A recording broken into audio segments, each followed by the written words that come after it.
La pandémie mondiale du coronavirus Covid-19 a empêché l'armée algérienne de concrétiser un méga contrat pour l'acquisition d'aérostats militaires.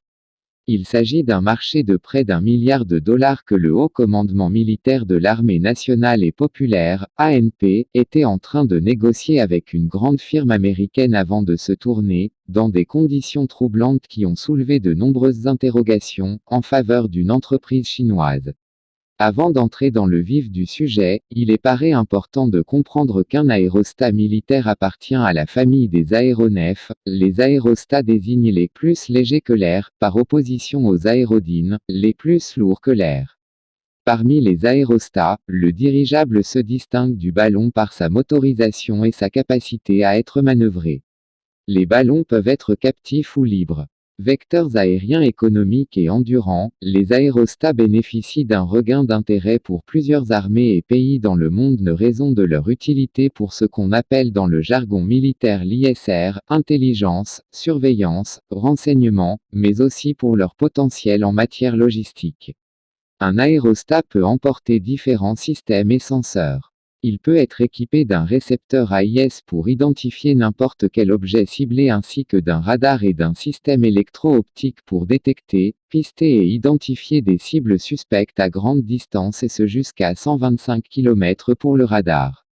Depuis l'été 2019, le Haut Commandement militaire de la ANP a décidé d'acquérir plusieurs aérostats de surveillance, équipés de caméras EOIR et de relais de communication pour des missions de lutte contre le terrorisme et de surveillance de frontières notamment au niveau des frontières algéro-libyennes.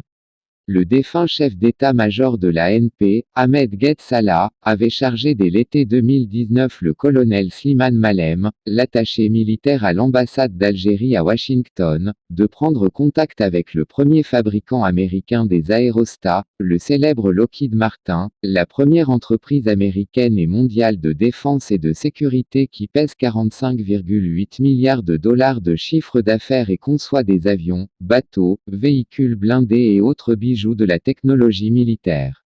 Les pourparlers entre l'armée algérienne et Lockheed Martin devaient aboutir à la conclusion d'un contrat d'acquisition de 6 aérostats. La valeur totale du marché avoisinait le 1 milliard de dollars car chacun des aérostats sophistiqués et de dernière génération que l'armée algérienne voulait acquérir coûtait plus de 180 millions de dollars. À la surprise générale, les discussions avec le fabricant américain tombent à l'eau et Ahmed Gued Salah a décidé de retenir les Chinois pour fournir à l'armée algérienne ces précieux aérostats militaires.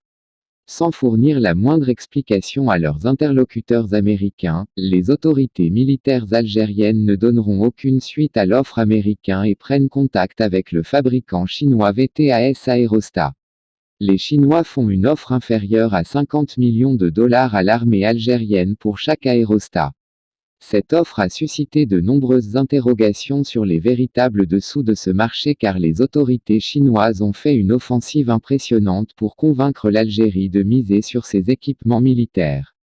À Alger, des sources militaires assurent que l'état-major de la ANP avait peur que les données enregistrées par les aérostats américains sur le territoire algérien soient piratées et espionnées par les autorités américaines.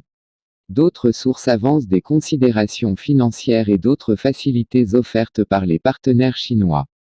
De quelles facilités il s'agit et pourquoi la Chine braderait autant les prix de ces aérostats militaires très recherchés dans le monde d'aujourd'hui? Le mystère demeure entier. Quoi qu'il en soit, ce méga contrat a été gelé et bloqué en raison de l'épidémie du coronavirus.